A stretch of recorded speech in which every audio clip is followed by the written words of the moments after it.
All right, we are now live. Live.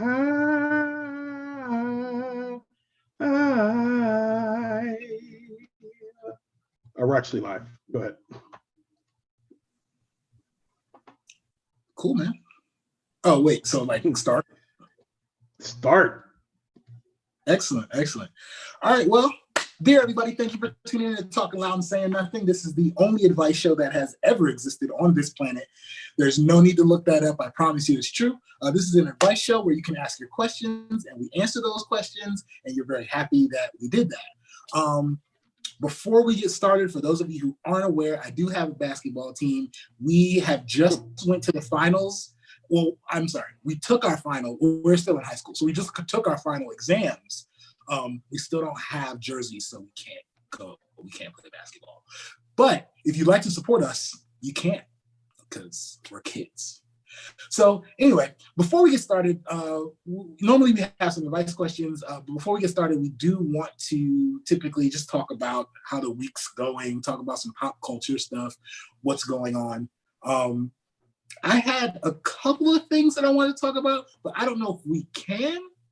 I kind of want to, I have some very brief comments about WAP, but I don't know if we can talk about them. I mean, I feel like we can talk about them in a way that is very above board.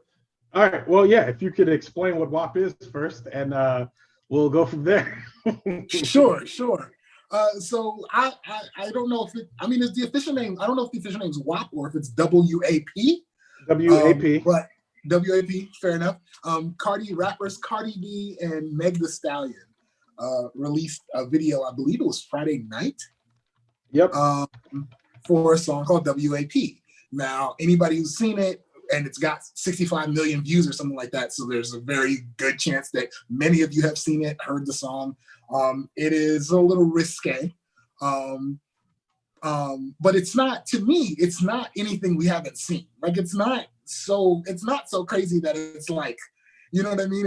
I feel like it's being received almost like, do you remember when like Mortal Kombat was in the news because there was blood in the video game, and it was like there was like Senate hearings about it and stuff. Like it feels like it's being received at that level for some reason, and I can't for the life of me understand why that is, or why it seems to be that big a deal. Because I don't know, I've heard many a song just like this, seen many a video just like this. I mean, has anybody ever heard Anaconda by Nicki Minaj? Like, I feel like this is not, this is not the first video like it. It's not the first song like it. Maybe it's the popularity of the two artists. I don't know. The first time I saw the video, the first thing I thought was, I was like, this has major Anaconda vibes. And I honestly think Anaconda was probably more risque than WAP. But the lyrics to WAP were probably more risque than Anaconda was. That being said, I think, a lot of it has to do around, it obviously has to do a lot with misogyny, because people don't like women taking agency of their bodies.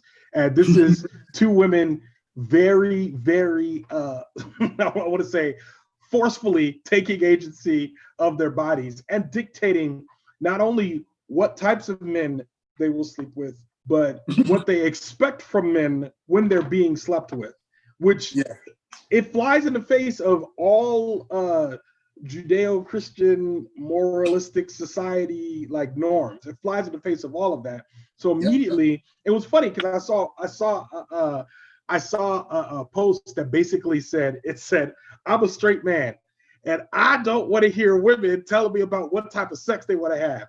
I want to hear other straight men talking about what type of sex they want to have with women. Yeah, and I was like, when they said that, I was like, that really does put it in a different perspective when you say it that way, because all of a sudden you're basically saying like, you're basically asking the question, what exactly are you uncomfortable with here?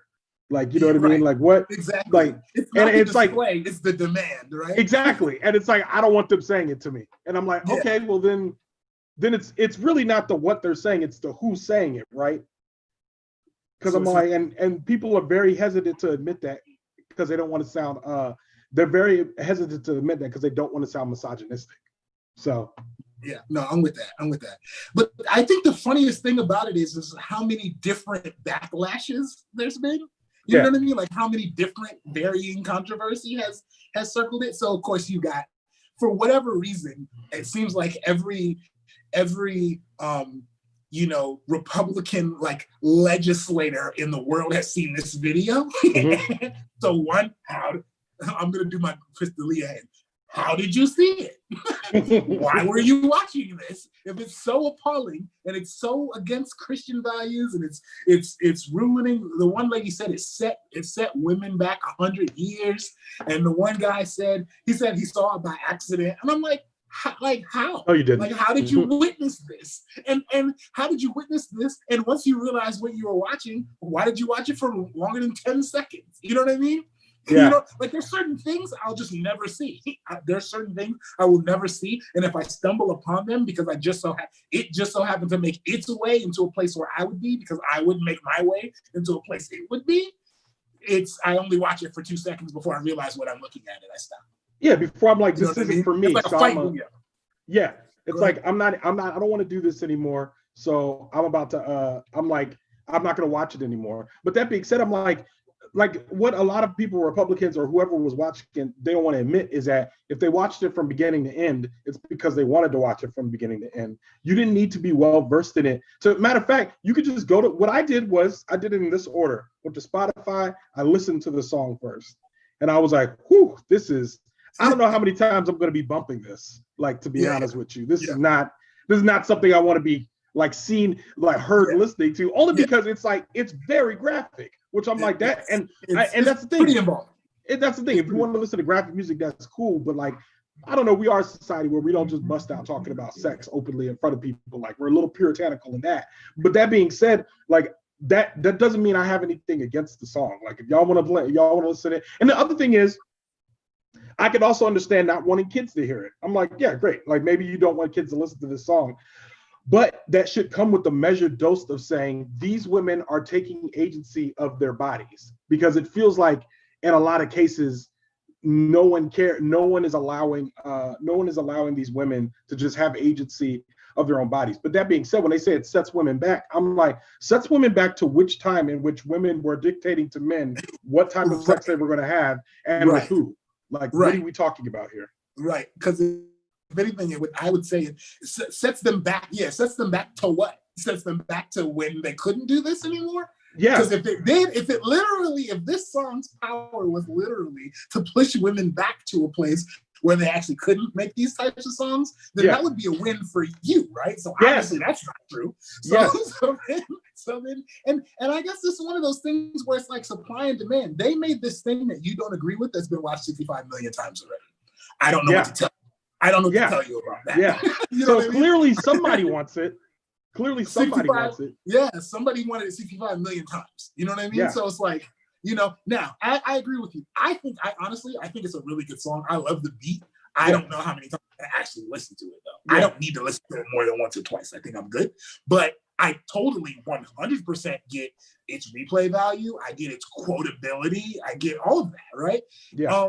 To me, it just doesn't seem like it's hit the highest note. I've heard so many worse songs. It just doesn't seem like it hit the highest note. And I don't understand why I don't understand why it's a target for these politicians. I don't understand why they're even having this conversation. I mean, the only thing that makes any sense is that Cardi B, in recent years has been more vocal about political issues. And so maybe they feel like, for them, maybe the setup is why would you listen to this woman tell us about her feelings on politics when she's also telling us about her feelings on sex? And to which response is like, I don't know, duality of man. What are you talking about, right? Yeah. You can do both. That's great. Like, are you saying she's not intelligent because she's also had this song, or that her points aren't valid because also she has this song that you don't agree with, the 65 million views do? So that's the weird part. But that's just one of the three things. Yeah. That's not even the whole thing. It just seems very disingenuous to say that Cardi B can't talk about sex. Because I mean, the truth be told, like, even if we go back to the rating system of movies, a lot of times movies that were getting NC-17 ratings were movies in which the sexual release or the orgasm was centered around the women as opposed to around the men. So if there's any type of focus on the woman, then the rating would get an NC-17. And that's because the idea of a woman having control of her sexuality and the idea of a woman being charged of her own body, having her own agency, is somehow disgusting to men, or it's seen disgusting. As more perverse. Yeah. Yeah. And it's like, wow, yeah, and that's when things start getting slut shamey and people start saying horrible things about women. And I think to be a lot of time, the oppression of sexuality within the community, within all the earth now, has more to do with controlling women than it does to do with controlling men. You know what I mean? And all along the lines. I mean, of course, there are people that say that two men, that's just disgusting. They say that all the time, but really the idea of a woman expressing any sort of her sexuality, any part of it, is just like, like, what you need to be at home. Like, that's not how you're gonna get a man. Like, for instance, that Twitter guy that posted the rapper, I remember something 300, I don't remember his name, some weird guy posted something about, he was like, no, women can't be out here with Jeb said something stupid in the comments, but they basically, he said women can't be out here with an OnlyFans page. If you got an OnlyFans page, you whack. Like basically, like hold on, I'm gonna pull it up. OnlyFans 300. I think it's Tank 300. What is his name? Is it Tank 300? It's a rapper. Their names are so hard to remember now. I've never heard of their names are so hard to remember now. Like, it wasn't like this before. It wasn't like this before? No, it wasn't. It used to just be like, yeah, it used to be like Jay-Z, DMX, so-and-so. You know what I mean? Now it's like, it's a completely different, let's see, 300 rapper.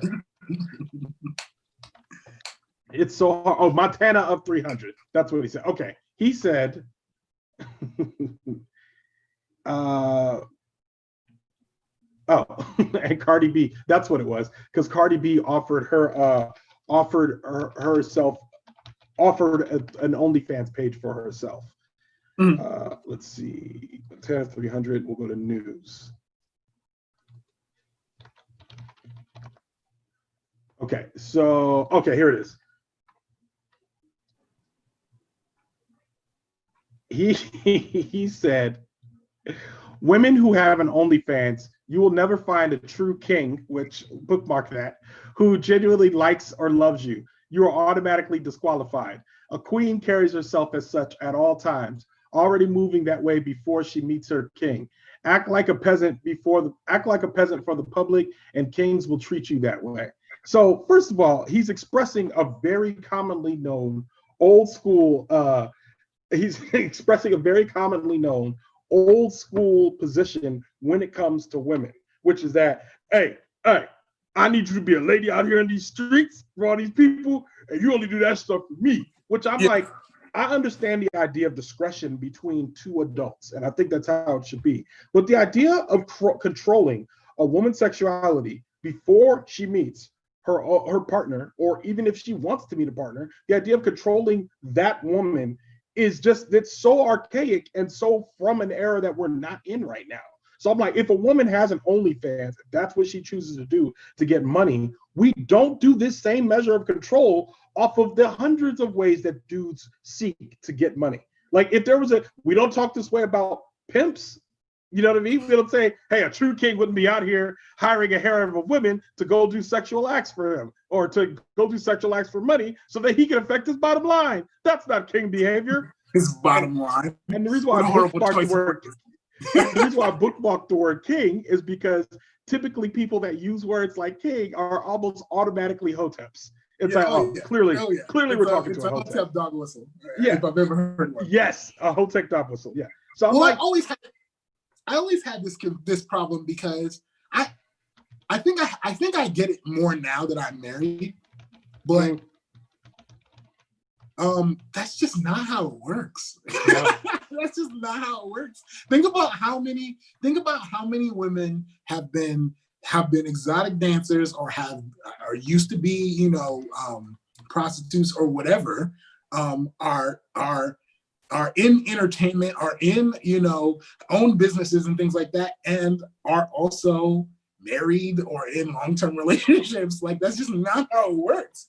I don't know. I think men would prefer that to be how it worked, but it's not how it works. And I think, any man, I personally believe, any man who is like, well, this girl is perfect. She's beautiful. She's smart. She's smart. She's intelligent. I always say that when I start running down lists of attributes. She's smart. She's intelligent. She's wise. But just like she's got a good personality, but she had an OnlyFans one time, so I can't date her. Like, that's one of those made up internal man rules that we use against each other. Because genuinely, I wouldn't care. Like, I think genuinely most dudes wouldn't care, except for the fact that some other dude would say something. Yes. You know what I mean? It 100% has to do with how we feel about other dudes, which is telling. Like, that is telling. That should be a signal in your mind, like, oh, this isn't about her. This is about us. And once you get to that point, it's like, because I feel like I'll give you an example. I had a friend who said he didn't want gay people in the locker room because what if they start checking him out? And I was like, the assumption that every single gay person in every single locker room is going to be checking you and all your friends out is very presumptuous. And I'm like, and I don't know. And that has to do with what you would do if you were gay in a locker room. Because you're saying, well, if I were gay and I were in the locker room, I'd be looking at all of it. And it'd be like, okay, well, then why don't you just admit that that's what it is? Like, it has nothing to do with what they're doing. It has to do with your own discomfort. And so my thing is, like, if I had my girl, I feel like if people started using my girl's exploits on OnlyFans, and I feel like that's what people are actually afraid of. They're actually afraid of somebody being like, oh man, they seen my girl's butt or they seen something else. And it's like, I mean, is that an issue for you? Because in most cases, in most relationships today, the idea of people being out there that have not had some sort of sexual encounter before marriage, and I'm talking within the church and without the church, and I'm a minister, so I'm not making this up, that percentage is very slim. Like, in terms of like people who've never seen or touched anyone, everybody has some sort of a past. You know what I mean? And the people that don't, sure, you could find those people specifically, and you should put that on your resume, being like, I don't want anybody with no past. And if you say that, then that should not lend itself to a judgment of people with a past, saying that they are worse. They're just saying, I do not prefer women with a past, and just say that, as opposed to saying, no woman should ever have a past. So I don't like that, because it gets to this place where it's like, I don't understand. Like, all of you dudes went to college, you know what I mean? So, and I know what that means for a lot of dudes. So why are we pretending here acting like when women have any sort of past, or women have anything that's less than stellar, then somehow they're damaged goods, or I don't want them? So once upon a time, and I don't remember who told me this, but I was speaking to a young lady, and she hypothesized that the reason that men take that approach, that we don't want women to have past, we don't want them to have had a lot of partners or been, in these streets, is she feels like men don't want their partner to have a lot of things to compare them to. And I'm not saying that that's true. I'm just saying it's an interesting take. And if you were to apply that take and pretend it's reality, I think it's very telling about any man who, like, imagine somebody saying that and then mid-sentence being like, is it because you don't right? Imagine having that exchange and just watching it. Then he probably swing on you, right? Oh, probably. I mean, if you think about it, because I guess everyone's like, well, it's basically like treating women like there's always that movie or that show where there's like some nerd guy meets the new girl, right? They go to lunch and then they hang out. She really likes nerdy guy, whatever. But then she meets the popular guys, and the nerdy guy's like, don't hang out with Jake. I don't want you hanging out with Jake. Jake's a jerk. Jake threw me in a trash can last week. And it's like, hey, dog, if she likes you, there's not, like, typically, unless you're being abusive or mean or nasty, typically a woman who likes you, a person who likes you, is not going to just throw you to the side for someone else unless they were already trash to begin with. And I think if you have to spend your whole life protecting yourself against comparisons and other dudes, I'm speaking of myself now too. If you have to spend your whole life doing that, then you probably shouldn't be with that person to begin with. Yeah. Because they never wanted you. They were always going to be looking for somebody else. Yeah, yeah. Imagine being at your job and knowing that like and knowing there was like a big job opening or promotion opportunity coming up. So you just told your boss to like stop looking at your other coworkers. Like, no, don't talk to Johnny. I don't want you ever talking to Johnny again. Like that's like to me, that's the idea. The idea is you want to shield how many experiences I have so that I can't compare your potentially terrible experience to a better one. That's what I mean. And I'm not saying that's what's happening. I'm just saying it's a very interesting take that is very telling if it applies. That's all. It's still very controlling of women too. I think that's the part that gets me all the time. It is. Absolutely it is. It still requires that I expect something from women, or I'm owed something from women. And it's like, dog, she don't owe you nothing, bro. Like she doesn't. If she wants to talk to somebody else, if she had a past, any of that stuff, she wants to walk away from you right now. She is well within her right to do all that. She has agency. But to say like, oh well, I prefer all women should be doing, because like it's always weird to me, and I don't like it when Steve Harvey does it. I don't like when Montana 300 does it. I don't like when any dude opens his mouth and gives something prescriptive to women, because I'm like, 9 times out of 10, you don't know what you're talking about. And then I don't like when women give prescriptive information to other women that is based on the male gaze. You know what I mean? Based on what we're based on us. Like, well, no guy's gonna want. Like, all right, well then you don't want those guys. Not how it works. But I think the problem is I think not enough people have been exposed to the realization that that's just not how it works. It's just not. You know what I mean? Most girls are not Topanga. Most girls are not Topanga. Yeah. Right? Most like think about these two women in this song. That these people are saying, oh, if they're tainted goods. Think about how many people would drop everything for a chance to go on a date with Meg Thee Stallion. Just think about it in your brain. Inside of your own brain, have that thought. Yeah, it's just not true. I mean, it's just not true. and the other thing is, if girls who do that are so tainted, let's say every girl that started OnlyFans, if she's so tainted and nobody will ever wife her or anything in the world, that's also not true. Because the guys who have already paid to see her page would also go out on a date with her. So nothing. So this is all. It's that scary thing that happens a lot. That happens a lot in like institutional like racism and classism and stuff. Yeah, where a lie has been specifically prescribed and infused into society to make you believe a thing that has never been true. Just never. It's never been true. But methodically, person after person, in this case, man after man, have worked hard to make sure that books say this stuff, movies say this stuff, songs say this stuff, poems say this stuff. You know what I mean? Just commercials, everything in the world starts to paint this very wrong narrative. Yes. And it's just not true. It's just not true. Yeah. I think the easiest one is when you talk to somebody like Cardi B and Meg Thee Stallion, and it's like, yo, Cardi B and Meg Thee Stallion could like, and they've had their own troubles with men. They could literally tomorrow just say, all right, I'm done messing with these dudes. I'm gonna be by myself, gonna make my money, make rap videos and holler, and they'd be independent and good to go for the rest of their life. They could pull an Oprah and just be like, I'm gonna be with who I choose, the end. And no one else is gonna dictate or over me. And you have to consider that Meg Thee Stallion and Cardi B probably have to pick men who are very secure in themselves to begin with. Because if they go out there and get some dude that's even the slightest bit insecure, doesn't like the attention they're receiving, any of that stuff, they're gonna be the first one to be like, hey Meg, I don't like you being out here making all these videos. So she's like, that's my brand. What are you talking about? That's literally my brand. That's how I made these millions of dollars. Like, what are we talking about? That's the car you're driving right now. Yeah. That's the house like the stuff that you liked about me is all that. So you can't then come along and say, well, I don't want you doing that no more, unless you feel insecure in some sort of way. But also, historically, Meg Thee Stallion and Cardi B will stay with a toxic dude that's no good for them anyway. And I'm talking about them specifically. Yeah, no, based on their I mean, history. that's But that's what I'm saying. I'm saying so like toxic Nicki news, Minaj's you have husband a can't chance. even be at the childbirth. So, but Yes. listen, that's not the point.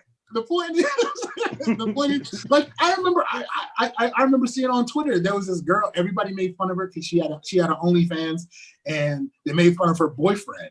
And then she posted this video where she like bought her boyfriend like a Louis Vuitton book bag, a belt, and then something else, and inside our wallet or something. And inside the wallet was like 15 grand or something.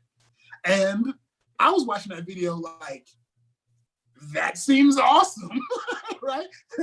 I wish, you know what I mean? I just, it's just not true. It's just not true. But okay. But so that's that. But that's only one piece of the WAP saga. Oh, the second piece. Let's get to that second piece. Is Kylie Jenner.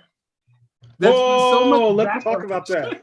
There's been so much backlash against Kylie Jenner for appearing in this video.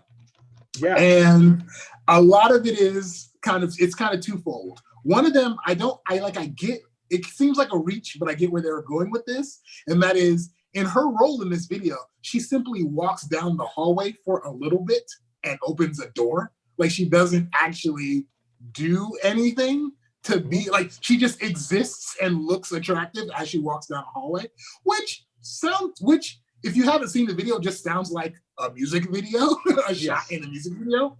Yes. But what they say is that compared to the girl, was it Normani, I think is how her name's pronounced, who's like dancing all like extra, and she doesn't get a lot of screen time on top of that.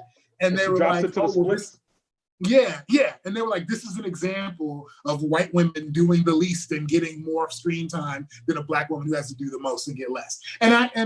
So that's the reason I say that's a stretch is because this music video, I'm sure it wasn't directed by Cardi B and Megan Thee Stallion, but I mean, it's their video. So they could have I don't think they would purposely try to do something that creates that narrative. It doesn't make sense. You know what I mean? That doesn't make sense.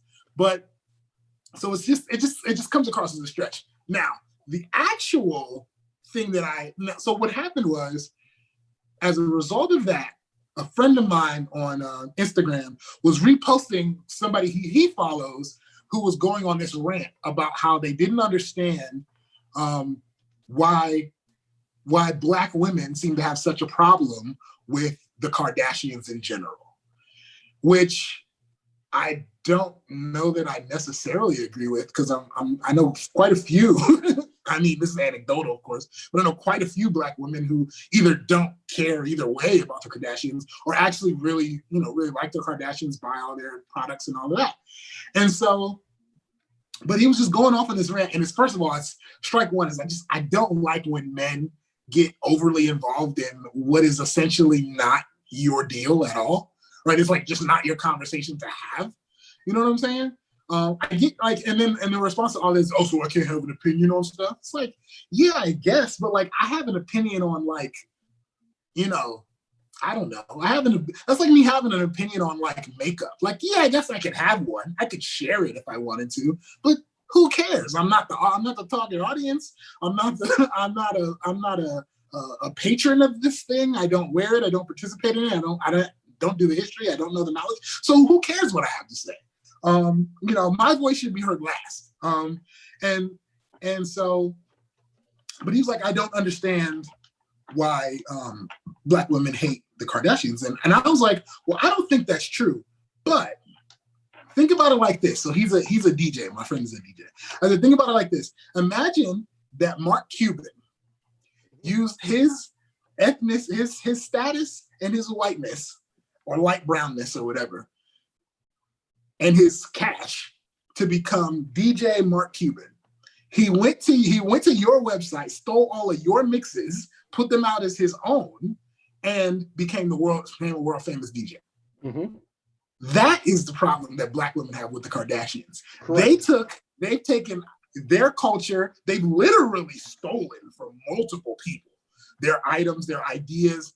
They've done that and then used their whiteness and money to take those things and skyrocket them to further millions. That, if there's any problem, that's the problem. The problem is not with them in and of themselves. Nobody thinks Khloe Kardashian is stealing all the black men. Nobody thinks Kylie Jenner is stealing all the black men. That's not the concern. Nobody thinks that they're, kicking babies in the face. The concern is you've taken what is mine, added whiteness and money to it, and made it something that's not genuine. And people have purchased it from you. So I want to go all the way back to the first thing you said, which is not allowed. Not allowed. Well, Show's you over. said you can't say three different layers of things without expecting me to respond.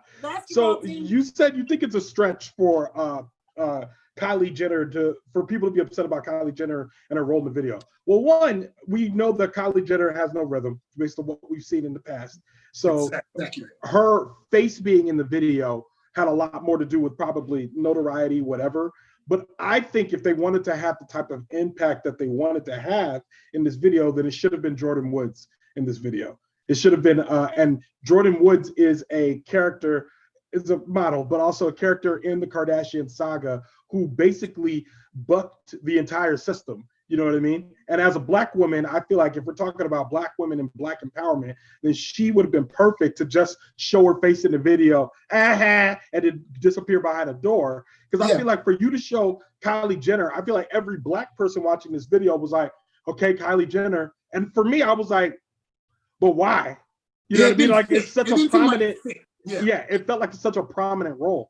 I don't necessarily think it's a stretch that she had to do less than other women, because she didn't have to dance, and she got a large role where it's just camera, her walking, looking nice, walking to the side door. And I was just sitting there, and even when I was watching that part, I was just like, man, I feel nothing for this part of the video, like whatsoever. I understand that she's an attractive woman walking, but I'm like, it almost seems like you just showed me Cardi B, like two women of color, Cardi B, Meg Thee Stallion, over and over and over again. All these tigers, water, everything going nowhere. And then all of a sudden it's like, stop for this important message from Kylie Jenner. And it's like, why her? And it just seemed like the choice that they made.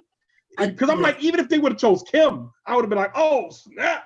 Y'all got Kim for this? You know what I mean? But it just felt like for you to get, so that was one part. The second part is when I want to talk about black men and the damage they do to narratives like this when they say dumb stuff like, why do black women hate the Kardashians? Because I think, first of all, I think on some level, everyone hates the Kardashians. Even the people who love them. Even the people who claim to love them don't like them that much because they don't provide any substantive value to our society. I don't care about the work that Kim has done. I will say that to her face. You provide no substantive value to society. And the reason why I say that is even that Kim Kardashian recently came out with a new show called Kim Kardashian West, the Justice Project or something like that. And I'm like, oh, you mean like the Equal Justice Initiative that's existed for 40 years? You think you're breaking ground here? And that's the thing, like, and people are like, well, when people like Kim do it, it draws attention. I was like, it already has attention. You guys just marginalize the people that are bringing attention to it. So let's not break our arms patting Kim Kardashian on the back for doing this work. So no substantive value to society. They have, for what they have done to become billionaires and millionaires, congratulations, but it's only good for them. That money, I will never see a dime of Kardashian money. You will never see a dime of Kardashian money. You have a better chance of seeing a dime of Jay-Z money or Beyonce money than you do of seeing a dime of Kardashian money. There will be grandchildren and great-grandchildren that will do nothing. Some of them will probably may even die in squalor under suspicious circumstances because they will be born with millions and millions of dollars of wealth with no idea how to interact with society because of that. So I'm saying all that to say, like you said, their entire empire is built on the backs of having sex with black men, looking and appealing to black men the way that black women do, like basically like going out and getting the butt implants, getting the breast implants, plumping up the lips, tanning their skin, all of that stuff to like appear to be more sexually desirable for a certain type of dude that they all tend to go after. So I'm saying, like, in terms of all that, not to mention the way that they talk, the way they interact with hip hop culture, all of that is disgusting. They are culture vultures. If I were a Black woman, I would not like the Kardashians either. I also don't like the Kardashians either. So it doesn't make, so for me, it's not a far stretch. It's not a completely far stretch for me to sit here and say, as a Black Ronald, I don't like the Kardashians. So I'm like, why would it be as any a Black further? Ronald? Yeah. So I'm like, so why would it be any further of a stretch for, or why should I have any expectation of Black women to have any love for this group of women that is like detrimental to them? Because it's crazy, because it's like, it reminds me of that South Park song, Brian Boitano, where they're like, that's what Brian Boitano do. They sing the song. Yeah. And then at one point in the song, Brian Boitano shows up and he's like, hey. And they're like, what's up? And he's like, I'm Brian Boitano. Did y'all need me for something? And they're like, nah, we good. And they go back to singing this song again. And it's like, but that's I feel like Kardashians do that with Black women all the time. They're like, oh yeah, look at us, luscious, yeah, oh my goodness. And a Black woman shows up, like, hey guys, I'm a Black woman. They're like, get out of here.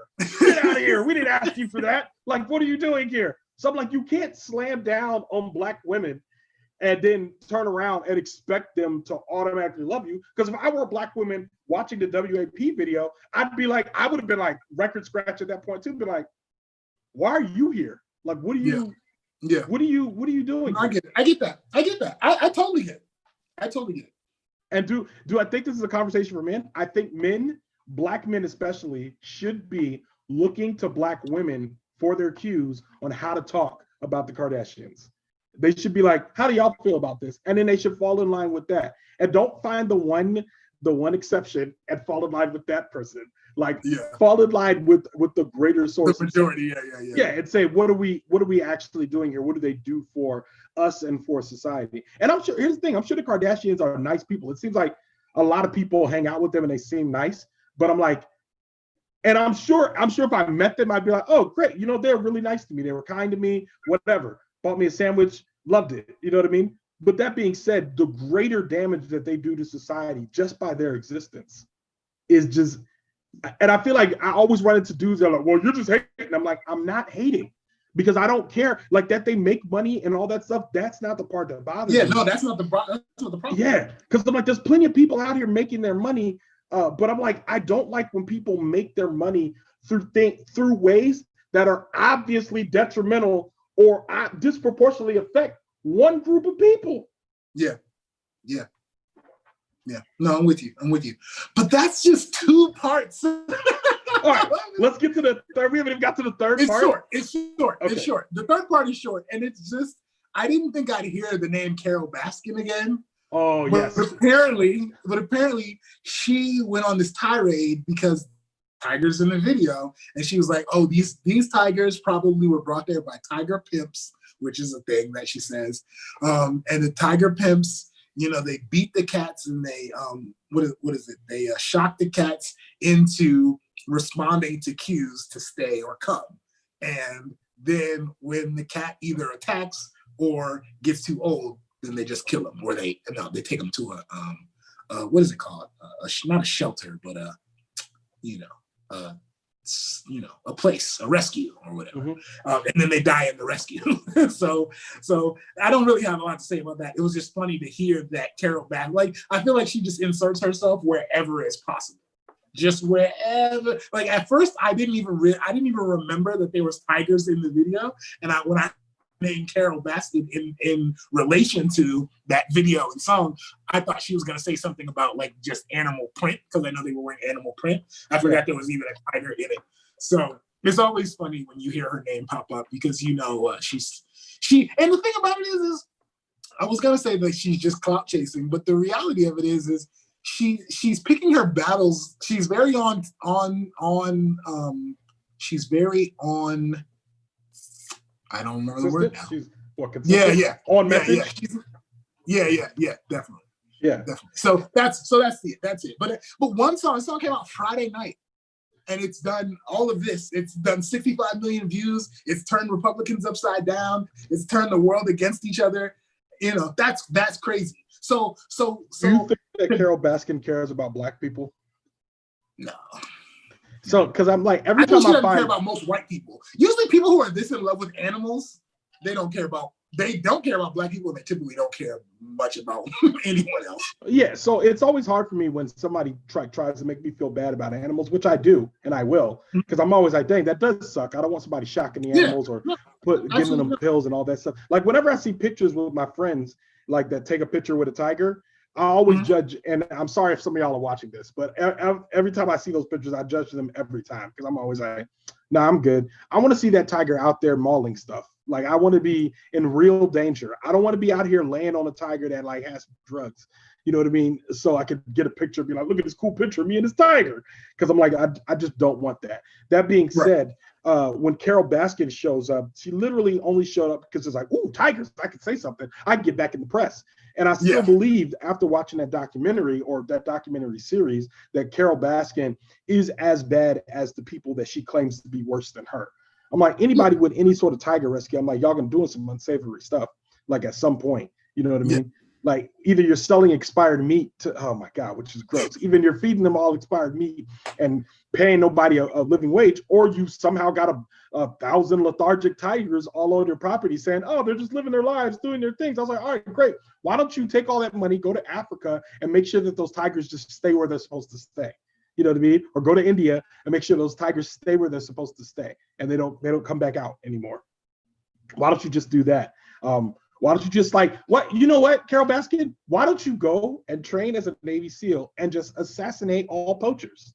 Do that. That would be more effective than what you're doing right now. Yeah, especially coming out and talking trash against a music video or two women that are just making a music video. You know what I mean? So I'm like, and don't act like the pattern was not already established by some men at some point long ago. And I didn't see you come out this hard about the snakes because there were snakes in that video too.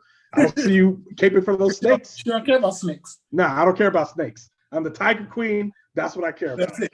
That's all I care about is tigers. Yeah. There could have been a cheetah. She wouldn't have cared about the cheetah. Like, I don't care about that cheetah. All right. What else? That was WAP. What else did you want to talk about? Very briefly, I want to talk about the fact that I'm never going to use Reels, but that has more with me to do with me being old, because I saw the update on Instagram. Are you familiar with the Reels? Yes. I'm not going to use it. Did you use TikTok? I did not. Okay, yeah. I mean, Reels only. I used Vine, and as soon as Vine died, I was done. I was done with short form video. Well, as soon as you, like, my thing is like, if you didn't use TikTok, then it's all good. Because I looked at Reels and I was like, I still don't have a good grasp on using this, and I still don't have a young person in my life who I can watch how they use it and then use it for myself. And once I get to that level, then I probably will start using Reels. But especially if you want to speak to that audience. But like right now, I don't have a need to use it, so I haven't started learning it yet. But I don't ever want to get to a place where there's a piece of technology that I feel like I don't even interact with this. You know what I mean? Because I'm like, that's the first step to being obsolete. It is, and I think I'm coming to terms with it because I don't have any interest in it. That's all. That's all. Just Reels. Just keeping it Reels. Keeping it Reels. Lord. All right, you want to talk about your homegirl or what?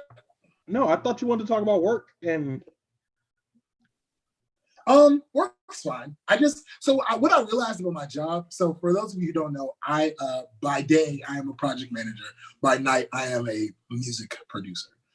But by day I'm a project manager, and I like my job overall. But a lot of the difficulty in my job is I have to spend a lot of time trying to plan against the unknown, right?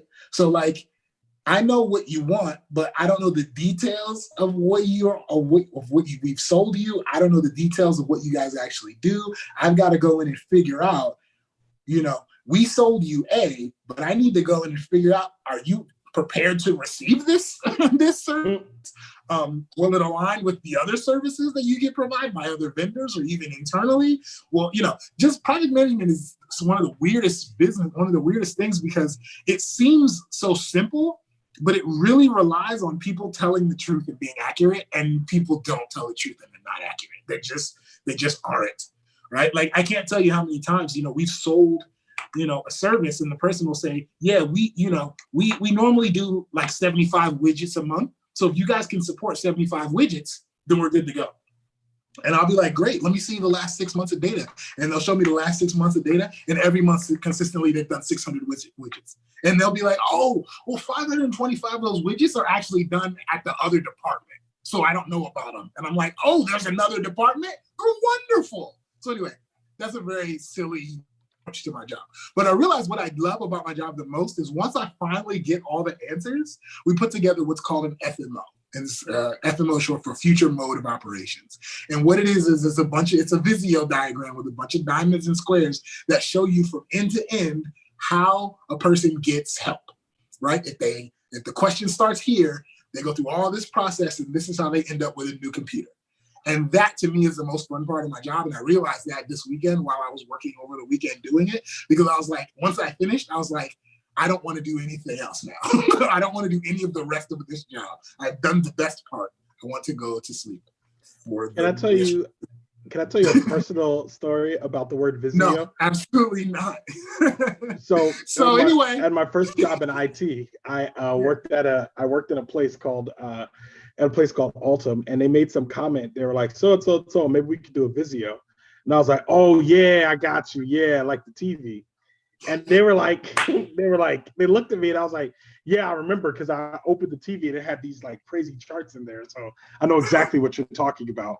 And fast forward a few years later, I was laid off from that job. But the point is, I don't like it when people use words that they assume that everyone else knows, especially like I was new to this job and they're like, so we can do a Visio. And I'm like, I should have just said, what's a Visio? You should have. You really should have. But instead, I was like, oh, yeah, because Visio has those charts that shows you how to use the TV on the inside. It was the dumbest I had ever sounded, probably. No, it was probably top 10, the dumbest I've ever sounded. But generally, I mean, because when I got to state when I worked for Department of State, there was plenty of conversation where I was like, ooh, I don't know what they're talking about. I don't know anything they're talking about. Yeah, I agree, Will. I do agree. Yeah, I don't know what they're talking about at all. You know what I mean? So, yeah. But that's one of the things I love about being a project manager and being on multiple projects. But so if somebody had asked an advice question around this, my response to that would be, when you're new, always play the stupidest you possibly can, because you'll never get the opportunity to just purely be brand new again. Like every time I start a project, I act like I've never done a project with my new manager and the new structure of people who are responsible. I'm like, hey guys, how do I do XYZ? I've never done. No way I've done it before, but I just want to hear them. What's Excel? Right. Yeah. Absolutely. Absolutely. What's an FMO diagram? Knowing I've done 20 of them so far.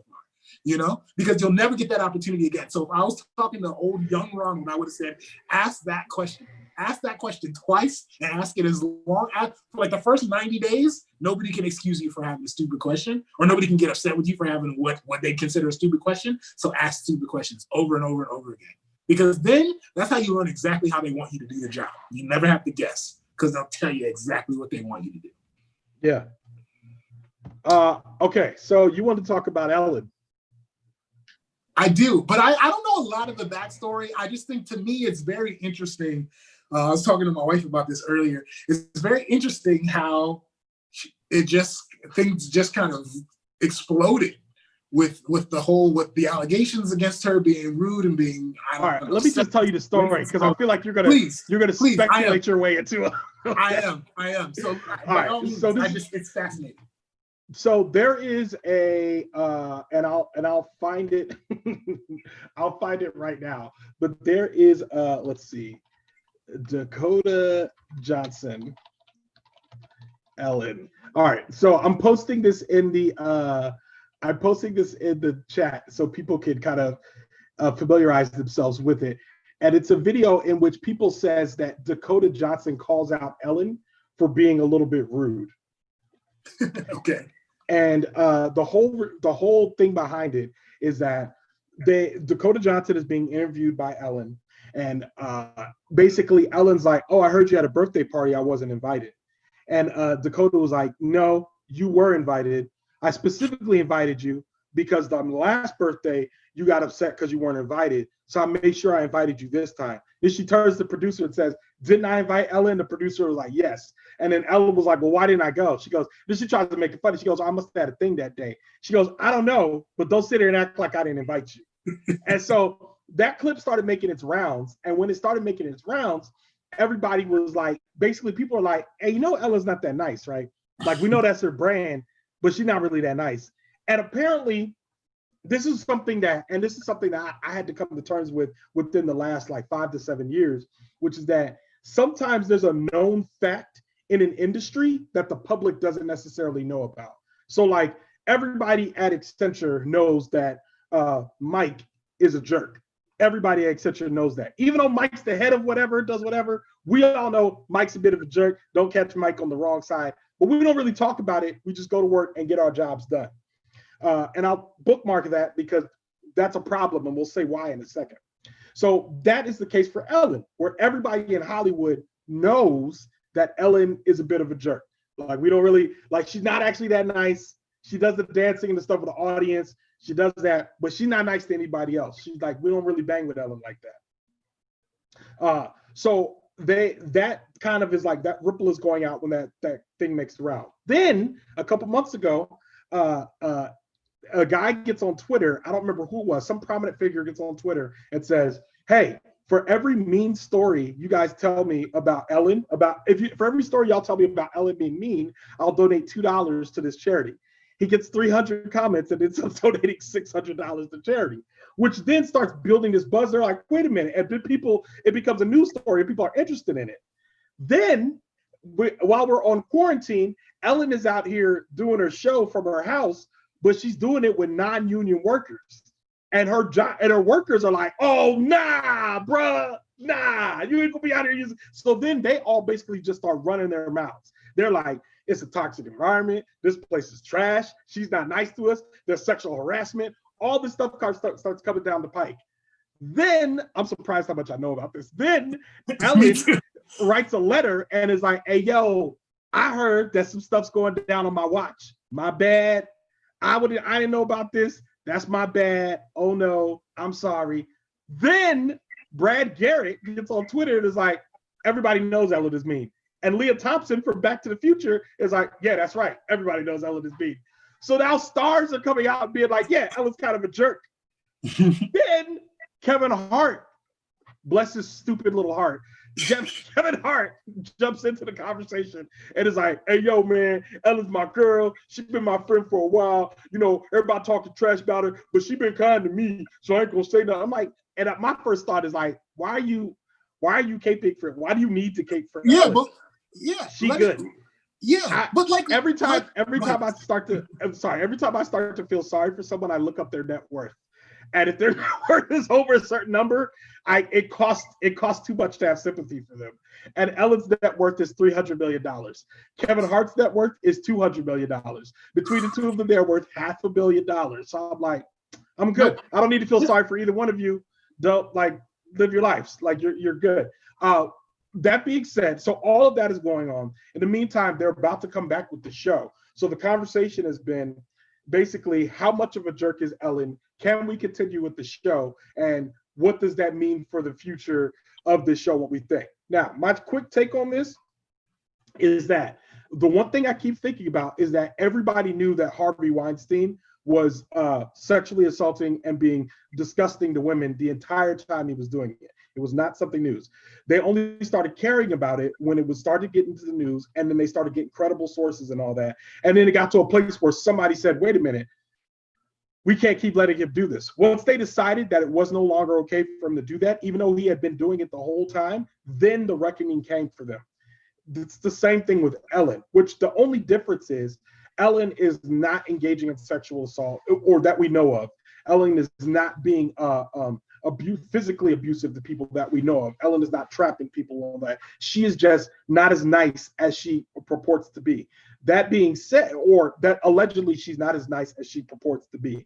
That being said, when Hollywood or everybody knows this one thing, and none of you guys do anything about this one thing, then nobody gets to be upset in Hollywood when the reckoning then comes.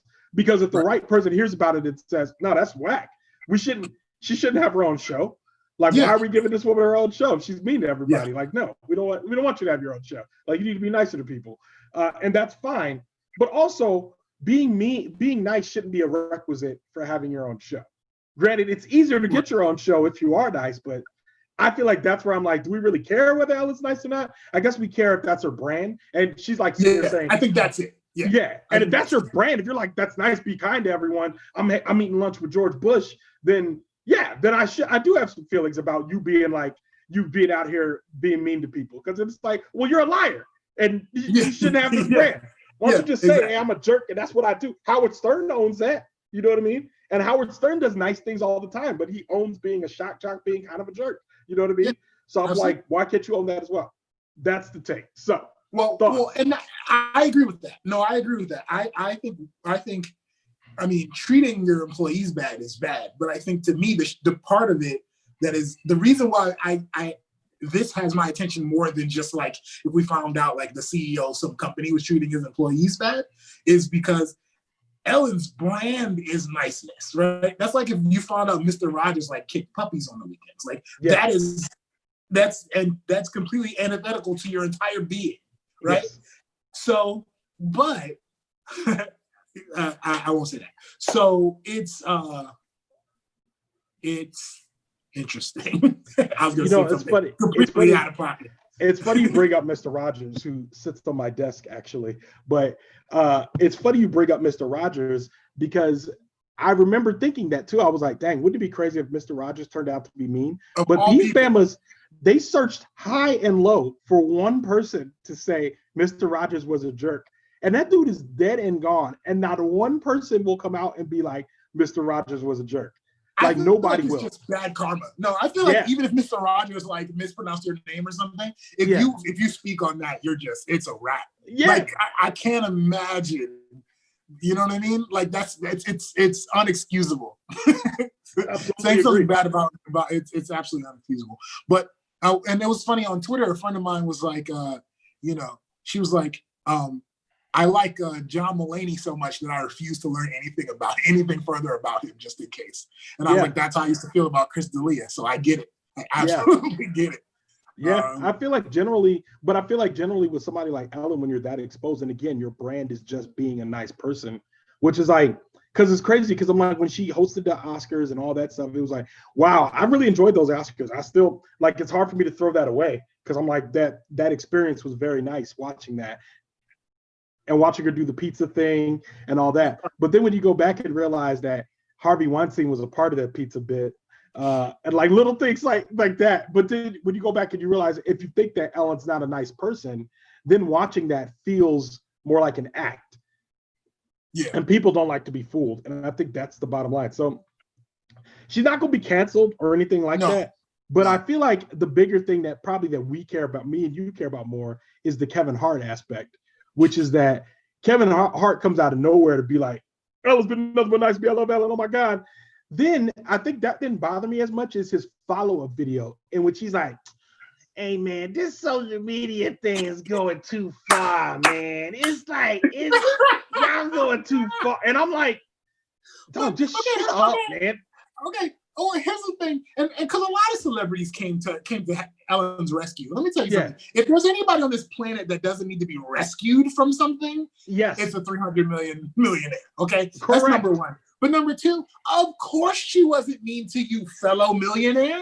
Yes, you have power. You have position. You have right. It costs too much to be mean to you. Yes. Exactly. Yes. She could punch the PA in the face. It's in everybody else on staff's best interest to move it along, right? Yes. If you punch Kevin Hart in the face, you've got a huge problem. Exactly. So of course she's nice to you. Why would you? If anything, you should be the most quiet because you should be like, what if this is true and I'm friends with a terrible person?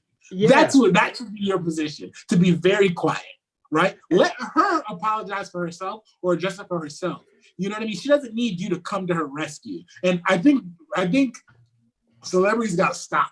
You got to stop publicly trying to rescue other celebrities. If you're friends, come to their aid as a friend privately. But yeah, I don't feel like other celebrities need to.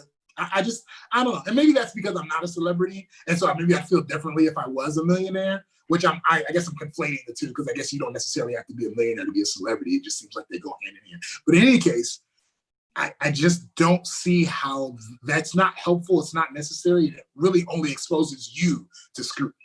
You know what I mean?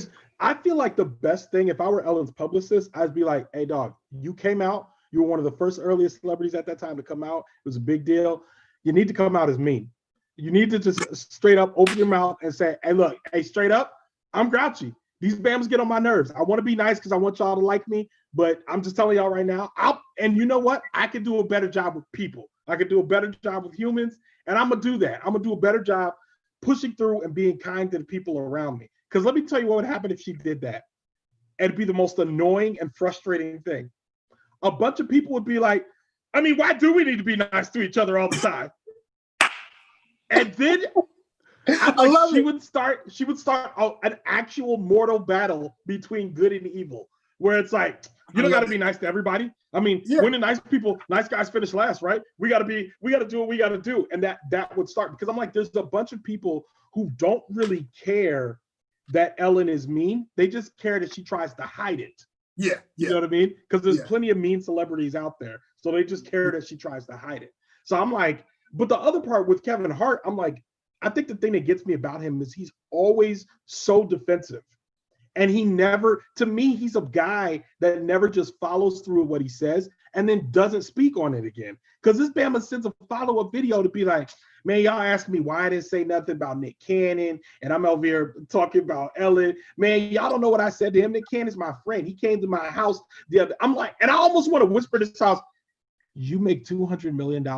Your net worth is $200 million. You don't need to answer any of these questions. You can just be like, hey guys, buy my new funny tape. You know what I mean? I'm in a new movie, something. You know what I mean? Like, why are you even addressing this stuff? You don't have to. Yes. And I'm like, in any publicist that is telling you put out a new video to defend yourself is a terrible publicist. Because I can tell you right now, if Jay-Z were to post that he loved Ellen, do you think he'd have a follow-up video being like, man, this social media stuff is crazy, man? He wouldn't even post that. He'd be like, all right, great. So what are we doing for dinner? What do we have dinner? Is dinner ready? Are we doing dinner? You know what I mean? Like that would be it. So I'm like, I feel like all of these celebrities, when they like second guess themselves and then say one thing and then like try to back it up, like, I don't know. It feels like you're not actually doing what you think you're doing. I feel like all of the people in Kevin Hart's immediate circle are people that he's employed, and so they just don't really give him good advice or stop him from doing bad things at all, right? Like, he probably is friends with like the Nick Cannons and the Rocks of the world, but he ain't hanging out with Nick Cannon and the Rock. He's hanging out with those 4 guys who write all his jokes, and because he employs them and pays them well, I don't think he's getting great advice. So like when he's sitting in the room, like, guys, you know what? I think I should do a 3rd follow-up video to the first 2. They like, yeah, sure. Boy, you hold the camera, right? Did you watch the documentary? No, I refused. Okay, you should. Because I should refuse. Okay. That's fine. So anyway, the documentary, which I watched, I feel like he did a very good job of exposing all sides of himself. But there's this one part where he's like going in on one of his entourage, where he basically they telling him, you wouldn't have anything if not for me. And it's like, it's very rude and very disgusting if you look at it. Like, and he apologizes later. They like, figure it out or whatever. But I'm sitting there and I'm like, dang, if Kevin Hart is paying your salary, you might be a little bit hesitant to say to Kevin Hart, hey man, this ain't the right move. But that being said, like, as I continue to like work on Owen's Big Ron Studios and get to a place where I can make those types of decisions, I most certainly want people being like, hey Ron, I don't know about that one. I wouldn't post that. Like, don't say that. Like, you can't afford to post that no more. Ronald, or I want people to even say to me, Ronald, you could post that when you were working at Fannie Mae and talking trash about your coworkers. You can't post that now. Like, now that's going to cost you too much to post something like that. And I need people to say that, because Ronald will still be like, nah, I'm gonna say it anyway, and then be out here with a whole kerfuffle. You know what I mean? Yeah. So I'm like, why are you surrounded with people like? Because what I'm telling you, watching that second video, even the look on his face, he's just like, hey man, y'all crazy with this, man. Y'all going too far. And I'm like, if you can't be bothered to engage my argument, why did you? Because that's what he's doing. It's like, if you can't be bothered to engage with me in this video, why do I care that you're posting a follow-up saying, well, I double down on my right to support Ellen. And then on the top of that, I want to be like, dog, you are a black man. She is a white woman. She does not need you to defend her in the public eye. She's fine. She will be fine. If she doesn't have this show, she'll get another show. People are not done with Ellen. I promise you they're not. People are not ready to be done with Ellen. So like, why are we acting like that's the case? I don't know. But can we talk about how terrible her show is without her live studio audience? Because it's pretty bad. Yeah, anyway, no, it makes you realize how much the show actually matters. The studio audience matters over the how much the studio audience matters over the person themselves. Go ahead. Because I was watching one episode and there was just one guy in the background who would laugh at every joke, and it was the most annoying. It was like one of those Family Guy episodes where I don't remember which one it was, but like just the one ostrich laughed after somebody told the joke. That's what it seemed like. It was like, ha ha. And I was like, that just don't have anybody there. You just got this one guy. It was weird, and I don't ever want to watch it again.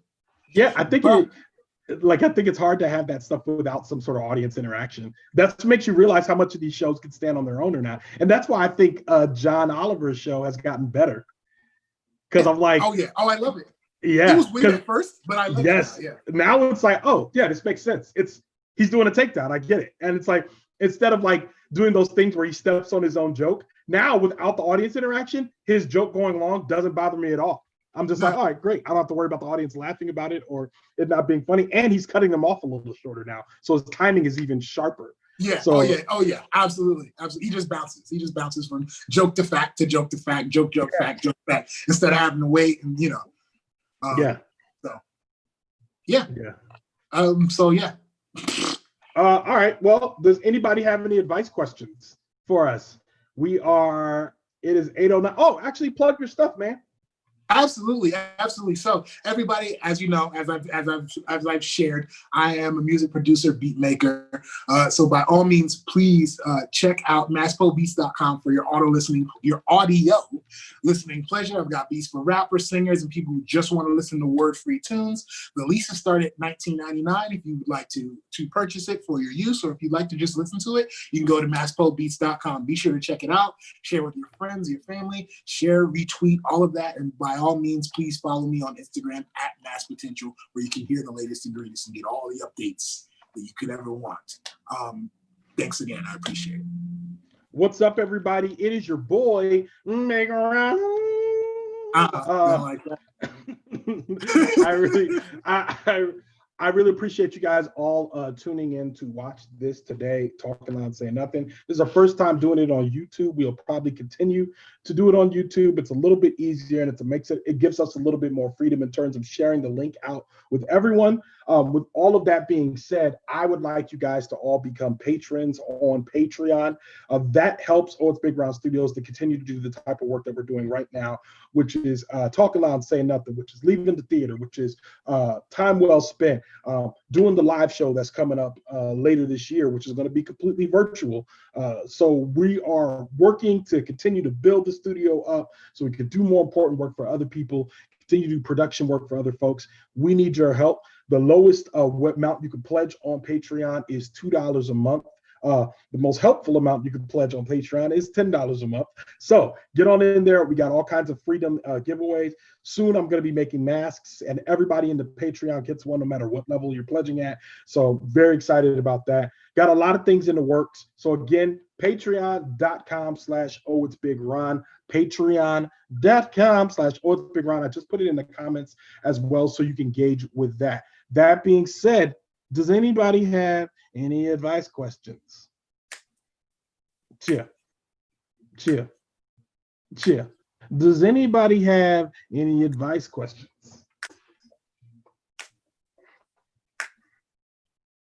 I said, does anybody have any advice questions?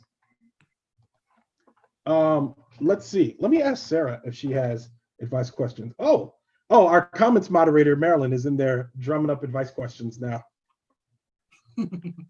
So thanks, comments moderator. Do you have any advice questions? Do you need any advice? You? Me? Yeah. I don't think so. What? Do you have any advice on packing? Because I'm moving soon. Yeah, chill. When do you move? On the 20th of August. That's correct. And I have packed absolutely nothing so far.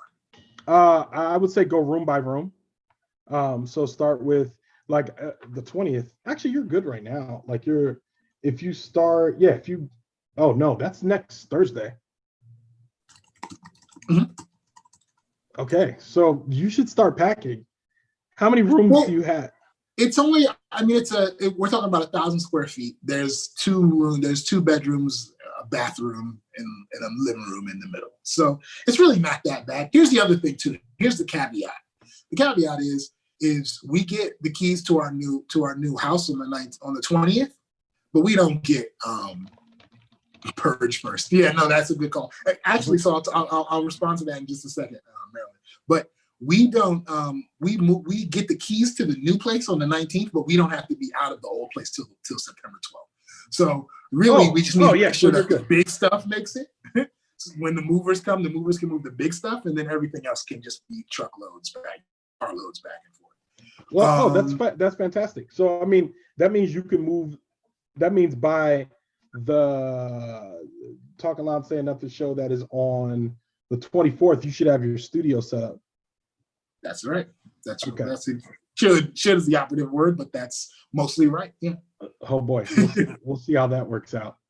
No, it should be fine. It should be fine. And Marilyn said that I should purge first, and we actually moved here from a much larger home, a home that's more the size of the one we're moving into. So we had to do a lot of purging before we left to come here. So there's really not a lot of extra. We really just don't have that much stuff. As a matter of fact, the movers quoted us 5 hours, but the guy was like, based on what you have, it's probably only going to take 2. So like that's how little stuff we have that can't just fit in the car. So nice. I think we'll be all right. I'm not too worried about it. As long as we get the big stuff out, I've got a couple of desks in here. We got a small, couch and a chair and a half in here. We got a sectional in the living room. We got a bed in the bedroom. Oh, there's like an entertainment thing in the living room. That's all the big stuff. Everything else in the car. So I think we'll be fine. Here's the thing though, man. Like I would say, I just hate moving. I understand, but I feel like if you can get as much of that stuff packed, then having the movers move it. Like I remember the first time I had movers move me from Lorton to where I live now. I remember I packed up everything and I was stressing out, packed up everything. And when I packed everything, put it all in the living room, and they moved it so fast, I was like, this is the way to go. Like this whole idea of like being stressed about it and all that, it's really just go in there and just be like, pack it all up. Because the good thing about moving is whenever you move, like, because right now there's stuff I want to rearrange my room, but I don't want to do it because I'm like, I don't feel like going through that. But when you move, you pack everything up in a box, and when they take it and put it somewhere else, you immediately can then rearrange it the way you want it again, which feels good, Yeah, and that's the thing. I like unpacking. Yeah, it's packing that I don't like. I like unpacking. And normally we would do exactly what you're saying. Like we'd make sure everything was packed and just let the movers move it all. Yeah. But it's because of the amount of stuff we have, it's almost going to take them twice as long if we have them move the stuff that we can just put in the car. And so really it's a cost saving measure at this point. But I agree with you. If we were moving from a similar size place, we would, like when we moved here, we had them pack everything, but that's because we were moving across state lines, right? So it was easier to just put everything in the truck, have them deliver everything, and us just get in the car and drive over. But because we're only moving 20 minutes away, so because we can make trips and stuff, it just seems like, What floor do you live on? Worth it. Second. Oh, yeah. Is it like one set of steps up? No, it's 2. It's 2. Oh, you got to go up and then up? Yeah. Or is it one up and then it's one up. I don't like 3. that. Yeah, I don't like it's that. 3. Yeah, like yeah. So box by room, movers sound sell adult instead of rents. Yeah, straight up. No, I don't do that no more. No, that zone is like, it doesn't work out. No, some people don't show up. They break stuff. They slow down. They start complaining. Yeah. It becomes a thing. And I've done friends pizza and beer before. And I did it because I had to. I mean, I've moved probably 25 times in my life. I've done friends pizza and beer a bunch of times. Hiring movers is there's very few investments that I would say are worth more than hiring movers. As a matter of fact, if I could afford to hire packers too, I'd do that. I remember I moved people several times between the age 23 and like 28. I moved people a lot, and there was a couple things that would happen. So the worst version and the most consistent version would be like, "Hey, Ronald, come help me move. We'll feed you when we get there." I'm like, "Cool." So we get there and the food wouldn't be there already, which would always irritate me because I'd be like, "I'm hungry now. You want me to help you move? You need to give me some food to start, and you need to give me some food to end. You need to already have the food ready to go. I want breakfast and I want dinner. If I'm moving your stuff, and this is not a demand because I know you're not going to pay me for this, and you're going to ask me to move longer and harder than any other movers would actually help you move." Yeah. Remember, we were moving stuff, and while we were moving stuff, I think we dropped or broke something or something. This lady got really mad at us. And dude turned to her and said, "How are you going to get mad at free movers?" And I was like, correct. I'm like, because I do not care. Like, personally, I don't care about your stuff. I don't care if it's bonded or insured. I don't care. And that's not my job anyway. I just want to be clear when you did this. But I would show up to people's houses, get there, and they didn't have nothing packed. "Oh, it's just going to take me a couple minutes to pack all this up." No, it's not. No, they never. No, it's not. Never. And then my anxiety would jump, and I'm like, I don't want to do this anymore. All of that being said, I remember one movement in particular. We showed up to their house, and we had to go up 3 flights of stairs, get all their stuff down, carrying it down, getting in the truck. We're stressed out, sweating, all that stuff. And I was like, "Look, I got to leave at X o'clock to get a haircut, but I'll be back when I'm done if you guys are still going." And it went way longer than we expected. And they were like, "Okay, cool, Ronald, see you later. Thank you so much for your help." Because I helped them for about maybe 4 or 5 hours at that point.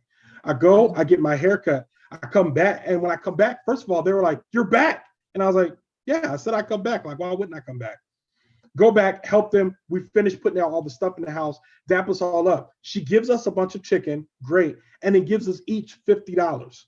And I was like, "Wow, you didn't have to." She's like, no, it's cool. You like took time out of your day. You really helped us." And it occurred to me that there were 2 of us helping her, and the $50 she gave us, the $100 and the chicken that she bought was way cheaper than movers.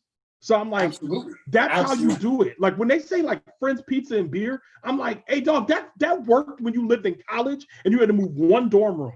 Then it's like, "Hey guys, I got y'all pizza, here's a 6-pack of beer," whatever. But I'm like, I'm moving your apartment with your kids to one place to another, going up flights of stairs. No, dog, you got to pay us and give me food now. I want like a lunch sack, and I want extra food to leave. Here's a box of chicken to take with you when you go home, when you have flashbacks about this move. Oh yeah. And the thing about movers is movers are movers. So they've got the equipment to move. They know how to move a couch, through a door, right? It's not going to get stuck on the awning, or it's not going to, right? All the stuff that you don't know how to do because you're not a professional mover, which makes the job take twice as long because you have all the hiccups. Like they know to move certain stuff first, so it goes in the back of the truck, and other stuff second, so it goes in the front.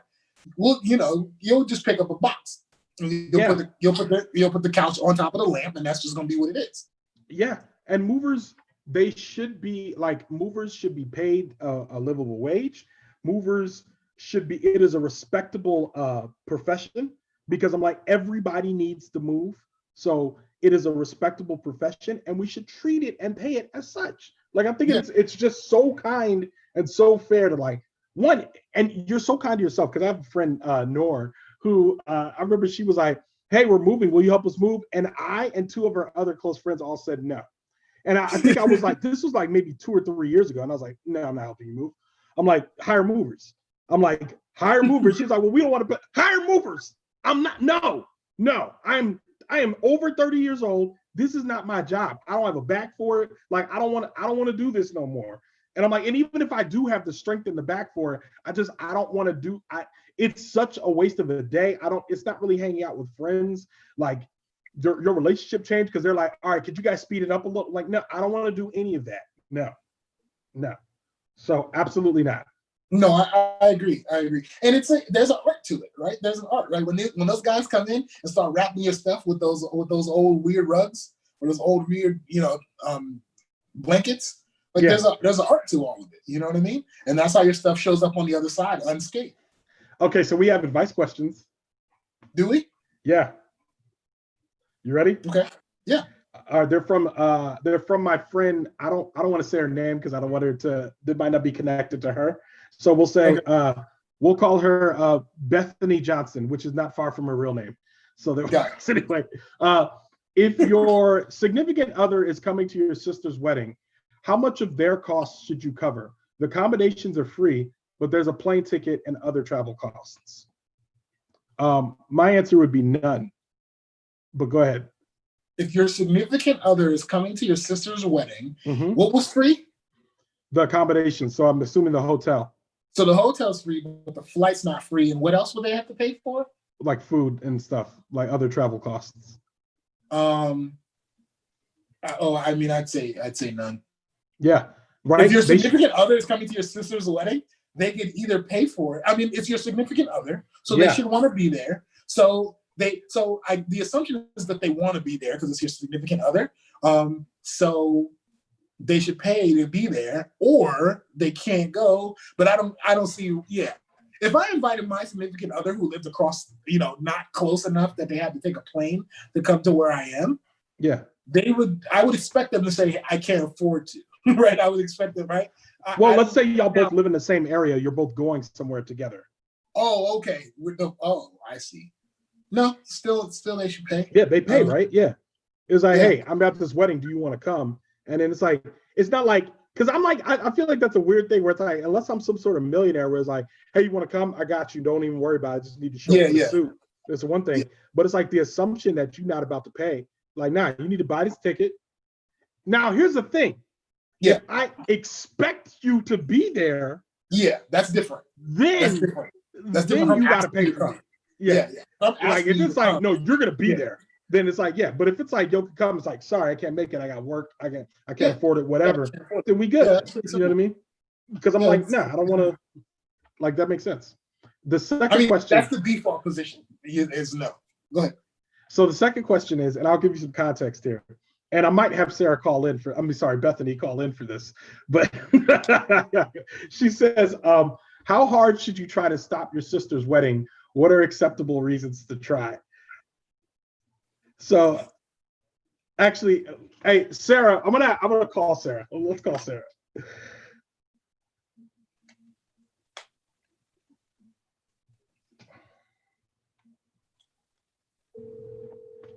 Can you hear that? Yeah. Can you hear that? Yeah. Hello. Hey, it's Ronald Young Jr. and Mass Potential. You are live on Talking Loud and Saying Nothing. I'm Bethany Johnson? Yeah, you're Bethany Johnson. Great. All right. So tell us your story about your sister's wedding. About why to cancel it or? Yeah. Tell us why you would want to cancel it. Oh, okay. So her fiance is just he's not a good partner. Like, he's really unthinking and is never like thoughtful or intentional about any big days for them. He has like cost them a lot of money and racked up a lot of debt. He is very selfish and kind of like does what he wants to do and doesn't like take a lot of consideration in what she wants. And it's just like she's, it's the kind of thing where when you first start dating somebody or when you're like first engaged or first married, like that's kind of your best behavior. So it's kind of this thing of he's not going to get better at being nice or honoring birthdays or any of that, right? Like when they get married, that's not going to improve. And so I just feel like she's kind of settling in for a lifetime of disappointment. Okay. Can we take your answer off the air? All right, we're gonna answer this off the air, Bethany. Okay. All right. Thanks for calling in. Okay. So what do you think? So, and I know some stuff about this, but go ahead. Yikes on trikes. Here's the deal. Here's the thing.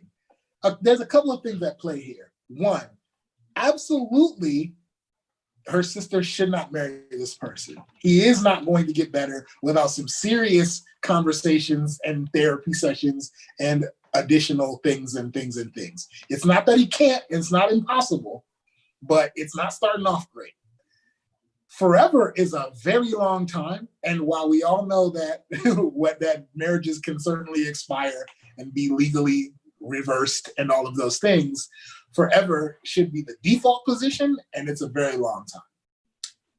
However, trying to stop the wedding of somebody who does not want their wedding stopped is probably one of the most contentious things that can be done on this planet. So unless her sister, I think that she should take some time to have a dinner or something, and she may have already done this, but unless she can like have a dinner, a one-on-one, where she really says, look, I'm going to put this all on the table. This is what I think. I really would like for you to consider that this is your whole life, that you don't have to choose this guy. I don't know if you think there's nobody better out there for you, or if you think that he's perfect or he'll change or whatever, or maybe you don't see any of these things as pitfalls, but I needed to tell you as your friend and your sister, I don't think this is a fantastic decision. I think that's the most you can do. If you try to do anything beyond that, and you'll be, if she doesn't take that well, and that's not enough for her to reconsider and postpone or cancel the wedding, I think anything else you do beyond that will be damaging. And unfortunately, you're just gonna have to let your sister get married, and then maybe you can talk her out into a divorce afterwards. But I can tell you that marriage for some people, especially somebody who's willing to marry somebody who has all of these red flags and is either willfully ignoring them or is just ignorant for them in some way, trying to convince that person not to get married beyond a reasonable conversation is not going to go well for your relationship. What if I told you that this is her second marriage? It's probably that I would say in that scenario, and maybe you disagree, but I would say that's even more of a reason why you're going to be met with opposition, because this woman wants to be married. Yeah.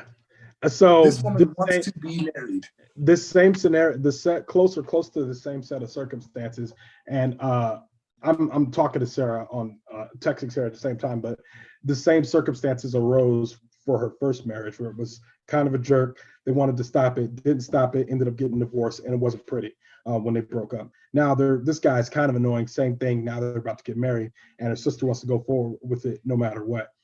My thing is, like, there's two things that will never fix a relationship. Marriage does not fix a broken relationship, and kids do not fix a broken relationship. And people constantly think that those two things do it all the time. If you have problems in your relationship that you're not talking about, you should certainly not move to the next level. If you have problems in your relationship that bother you that are going unaddressed, you cannot assume that a person is going to change. It's just like assuming that a person running for president is somehow going to magically change when they actually get elected president, when we know and we've seen firsthand how that's not the case. The stuff that you say and do now is more than likely, especially when you get over a certain age. It's like, I want to say over 25, typically the stuff you say you're going to say and do is typically the stuff you're going to say and do. You still change, but I think you change you change more gradually over a certain age. And so, yeah, maybe the stuff I said at 30, I won't do at like 38, but the stuff I say at 30, I'm certainly going to do at 32 and 34, possibly even 36. You know what I mean? But that doesn't mean that I won't gradually change for the future. Is she willing to wait 8 to 10 years for this guy to change? To not be the person that is anymore? Yes, sir. Why does she doesn't have to get married? People stop getting married unless you absolutely for sure want to do it. Stop getting married just cause. Yeah. If anybody should know this, it's somebody who was married and had a nasty divorce. Just be boyfriend and girlfriend forever.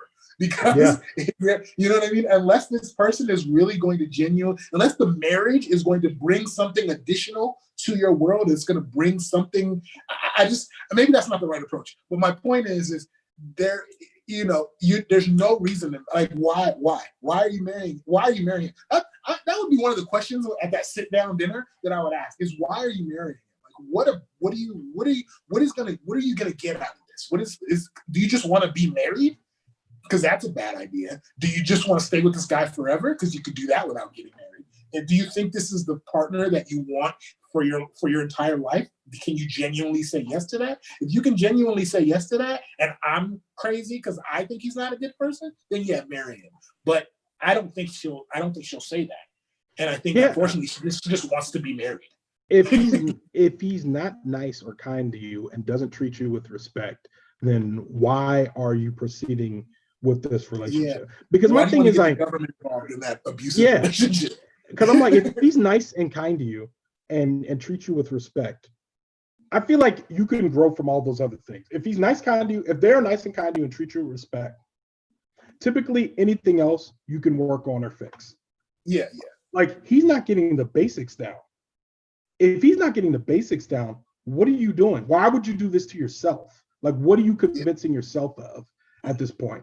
Like, there's no purpose in you continuing that. So we got another question. Question. Okay. Yeah. So my friend Pam says, some of my friends initially invited me to go out for someone's birthday and then didn't reach out again about it. But I just saw them post photos from the birthday get together.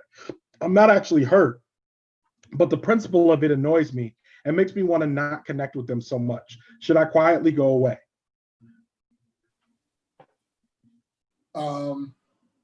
Do you want to not be friends with these people?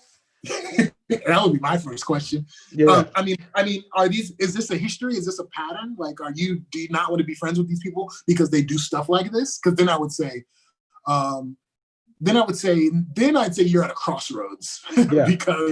because you could ghost them, which is my default position, not the right one, but it's just kind of my genuine default position is, you're a bad person? Okay, well, watch me never talk to you again. But I mean, the mature way is hey, look, guys, like you guys did last week, I'm not really cool with that. And if that's how you're going to treat me, then I'm good. That's a very mature approach. So I would say that also has to do with how long you know these people, where are they friends from? You know what I mean? Are they really your friends, or are they just like acquaintances that you've known for a long time? Or they're like, you know how you have those friends who are really just coworkers from an old job that you do a podcast with, right? Then I'd just be like, screw you, right? But I don't know. That's a weird one. I know, right? No, that's a weird one though, because they initially invited me to go out for somebody's birthday and didn't reach out again about it. Yeah. I don't know. That almost seems purposeful. Like in the circle, they were like, "Oh man, you invited Pam. I don't really want to hang out with Pam. All right, just don't say nothing else about it. Maybe she won't show up." Yeah, right? That's what that sounds like. Cause I don't know. And also, what was the lead time? Like, did they say we're gonna hang out in 3 months and then never followed up? Because that's weird. Or did they say that on Thursday? Did they say we're gonna hang out Friday night and not? Right? Because I don't know. But also, once you weren't there, nobody texted you and was like, "Hey Pam, are you coming?" Or I think that's the true tell. The true tell that they didn't want you there is that once it was already happening, nobody was like, "Hey, nobody was like, "Hey, we're at this bar and we're gonna go to this bar next. If you want to meet us over," like nobody said anything like that. Then it was definitely purposeful. And so I would say at that point, it's up to you. Do you want to be petty or do you want to be mature? But I think in that particular scenario, for me, for mass potential, either way is acceptable because that was actually cruddy. What they did was cruddy. My friends, there's these two people whose wedding I went to, Michael and Paloma, and I don't mind saying their names because they're horrible people. I actually performed their wedding, but they actually they invited another friend from Texas. They sent them a save the date to their wedding, but then never sent them a wedding invitation. Uh-huh. Which I'm like, yo, that's okay. That's a crazy oversight, one. And then two, like everybody who gets a save the date gets an invite, right? Like, what are we talking about here? How do you make that type of oversight, that type of mistake? So this feels familiar to that. And to which I would say, like me, because I'm a person who like, in scenarios like this, I like to confront it head on. I'd be like, "Hey, yo, so you invited me," or I'd be like, "Hey, looks like you had a great time at a birthday party. What happened to my invite?" You know what I mean? Because I'm like, you initially invited me and then you just say you didn't follow up with it at all. So I'd ask that question and I'd study how they respond. And based on how they respond, that'd be whether or not I continue being friends with them. Here's my only caveat to that. That gives what that situation or that comment, depending on what your level of friendship with these people was, that comment gives room for a lie, right? So now they can, oh, no, we just forgot, da, da, da, da. And then you can be like, oh, do I think they really forgot? Oh, that actually sounds reasonable. Everybody's phone died, or they were all on a roller coaster, right? Like, I feel like that gives room for you to doubt your own. No, but that's what I'm saying. You got to watch their answer. Like you sit there and you look at them, like you make sure you ask them on FaceTime or in a way that they can't just like make up, or even if it's text, look at the words they use, any of that stuff, and just say, hey, so you guys had a great time. What happened? I thought I was supposed to come. Like, what happened? And then just watch their response. They're gonna say the certain things. They'll be like, oh, we just forgot. Oh my God. You completely said, no, you didn't. No, you did not forget. But I just want you to lie. So for I can leave in this scenario, for me, then really what you're doing is you're saying you either want them to lie and tell you a lie, or you want them to tell you the truth, which is we didn't want you there. So for me, either one of those answers is unnecessary. Right? I don't think it is. Because my thing is like, if you invited me, went to the thing, and didn't even think about me, even though you invited me after you went to the thing, if I ask you about it, like if it's a genuine oversight, if you genuinely forgot, there's a certain, like there's words and all that stuff that genuinely come with it. There's a feel bad, there's a, oh my God, I am so sorry. I did invite you. I completely forgot. Please forgive me. Oh my God. Like that comes with it. You know what I mean? As opposed to just being like, oh my God, we invited you. We forgot so much. Oh my God, I'm sorry. But I feel like if you don't ask the question, you might walk around thinking that these people are horrible people when in fact they just did make an oversight, you know? Yeah. Well, I don't know. To me, this screams that we did this on purpose, and so I wouldn't bother with it. Because to me, it's just asking them to either lie or tell you the truth, and both of those are unacceptable. The truth is going to be, oh, we don't like you. Because if that's the case, you could have told anything they say is a lie. I edit my comment. Everything they say is a lie, because they're either going to lie to you or they're going to tell you the truth, which means they could have told you the truth then and not now, so you lie. So every answer is a lie. Yeah. So Marilyn says, I received the save the date, the no invite. When I mentioned it, they tried to pass it off on their now spouse. See that? Oh, I do that a lot. I blame everything on that. But that's the thing. Like, if you like, that's the thing. I think that's like. You mentioned Ellen, then we're all being Ellen, because it's like, dog, if you're going to invite him, invite him. If you're not going to invite him, then don't invite him. Here's my only thing about weddings. You know, I have there's special caveats in my life about weddings. Correct. Because I can picture sending out a save the date to 100 people, getting the quote back from the venue on how much 100 people cost, and only sending invitations for 50 people. I could totally see that being a real thing. I'm not saying it's justified. I'm just saying I can relate to that. So I don't know. For me, weddings are weird because an invitation to a wedding it's not like an invitation to a house party, right? Like an invitation to a kickback is like, hey, it's a kickback. You know, bring a bottle or bring some nachos or something like that. At a wedding is an invitation for you to come to like the prince's castle, right? I'm paying for you to eat salmon and listen to a DJ that was very expensive for no reason and take photographs that you're not even smiling at, right? So to me, that's the big driver for me, is that I'm paying for you. I'm paying for you to come spend my money with me. So that's to me the difference. Yeah, I get you, but I feel like that's more of a principle along saying, like, why are you sending out save the dates before you know how many people your venue can hold? Yeah, that's fair. That's fair. I guess the reason this is funny is because on our wedding, we sent everybody. We sent a save the date. We also sent an invitation, but we purposely sent invitations to people that we knew couldn't possibly come, so that they would send a gift, which is slightly different. Okay. No, but that makes sense. If all those people had shown up, we'd probably still be paying for it. Yeah, and that makes sense in terms of the invitation. But I'm saying like the save the date just feels like it's cruddy. It's cruddy. No, you will not get. I will not deny that it's cruddy. I can see the financial side of it where I quietly not invite you because it turned out this is actually going to cost $7,000 instead of $2,000. Yeah, no, that's fair. So I think that's it for advice questions, man. If you want to plug your stuff, we can get on out of here. All right, cool. So as I said before, check out Masspo Beats for your audio listening pleasure. I've got beats for rappers, singers, and those who just want to listen to word-free tunes.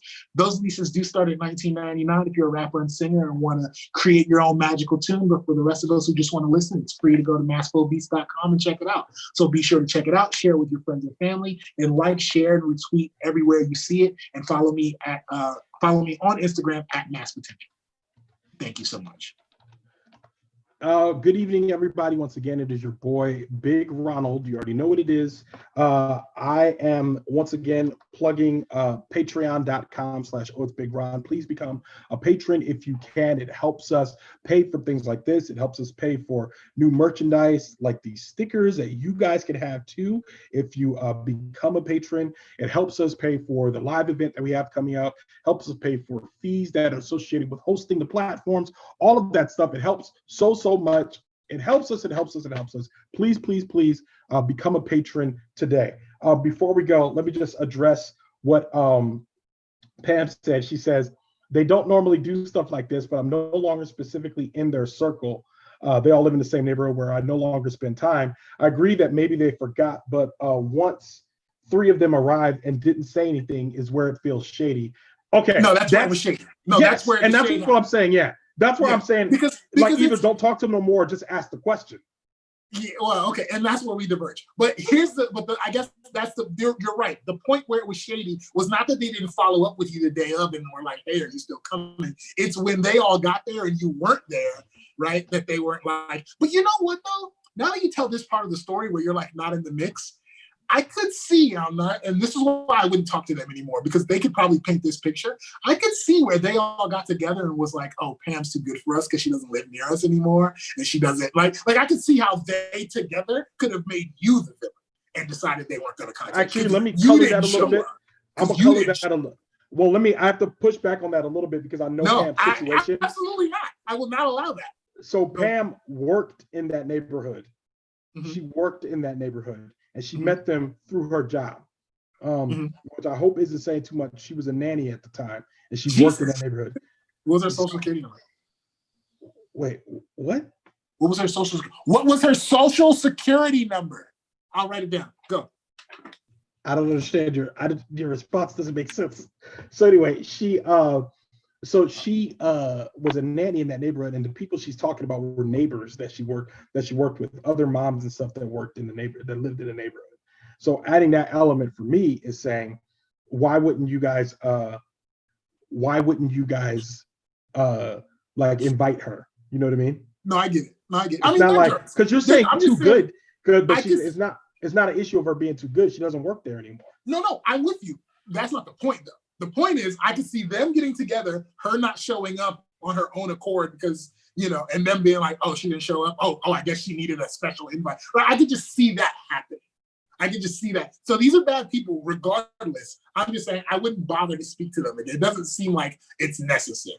Right? Yeah, I don't need that closure of them stumbling over their words while I catch them like, gotcha. To me, that seems extra. It seems like an extra unnecessary step. If your relationship with them is first of all, we're in a pandemic. Like, I think we're like saying all this like we're not in a pandemic. Like Pam, in a week, these Bamas could come down with COVID and you would not care. Like, you'd be like, oh, y'all got COVID at that birthday party y'all didn't invite me to? All right, holla at your boy. No COVID in my house where I was. Yeah, I'm fine. You know what I mean? So that could be the case. And if that's the case, then all of this becomes a moody point. I didn't like moody. Everything else was fine. I don't like moody. Mood point. I don't like moody. Mood. I don't like it because I imagine that it's like OOTIE, and that's the problem. That's the part I don't like. Mood point. I don't like it. Moody mood point. What is this? But what was that genre of music though? I couldn't put a pin on what genre. Moody mood. Is that like barbershop quartet? Moody mood. I don't like the note either. I don't like the mood. Moody I don't like the notes. I don't like any parts of it. It's more like if this was a phone call, I would have hung up on you. If this was a phone call, I would have hung up on you. It's more like a hymnal. It's like a spiritual. I don't think that's true either. At the time I started singing that song, we lost like 3 viewers. So you're not the only one that didn't like that. It's probably people who know you and would normally hang up on you at that point as well. They're like, all right, and I'm done. All right. So, I mean, now the show is Moody Mood. Want to sign off? Yeah. Thanks, everybody, for joining. I really genuinely appreciate anybody who cares to listen to this. I think it's amazing that I'm able to share something that people love to take in, right? They love to consume. So thank you so much. The show will only continue to get better. Thanks to OS Big Round Studios for putting this together and doing the production and making what I like to do easy to do. I appreciate all of that. And I appreciate everybody who had an advice question too. That's really the show. So people who show up and have advice questions and need help, that's really what I like to do on this show. Talking to Ron is just like whatever. It's just what I do until you guys ask a question. So. Agreed. And yeah, so be back. We'll be back soon. Again, we're in the process of setting up the emails and all that. My website is almost done. So once I have that up, we'll be able to get our emails. So it'll probably be talkin@ohsbigron.com. So y'all be able to submit your questions ahead of time. We appreciate everybody coming along. We're about to make the wide launch, and then it'll be the podcast as well. So we thank you all for joining in with us and letting us know that a point can be moody. All right, guys. Talk to you later.